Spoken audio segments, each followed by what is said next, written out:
2025-yilda juda ham ko'p ekspertlarni va blogerlarni sotuvi Instagram orqali tushib ketdi, kurslarniki, xizmatniki, tovarniki va hokazo.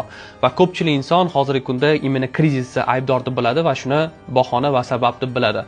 Lekin umuman aytganda oxirgi 2 yil ichida O'zbekiston bozorida mana shu rinok infobiznesi va boshqa narsaniki 2 barobar kattalashgan va ommalashgan demoqchiman. Faqat bor yo'q 2-3 narsa o'zgargan. Birinchisi, o'sha odamlar har xil kurslar sotib olib, o'sha qo'ygan sifatsiz kurslardan. O'shaning uchun buni yechimi nima? Siz prosta ko'proq progrevayt qilishingiz kerak, ko'proq sotishingiz kerak, и убедительныйroq gapirib berishingiz kerak ommani oldida. Bir.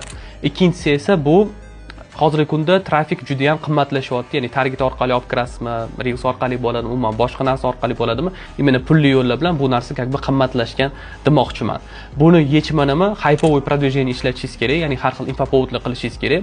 Shuni orqasidan siz arzonroqga obunachi olib kira olasiz demoqchiman. Uchinchisi esa kosmos narxlar qo'yishingiz kerak emas, chunki hozirgi kunda ko'pchilik klientlar, o'quvchilar rassrochka oladi yoki boshqa predoplata beradi, oxirgacha pulni to'lamaydi.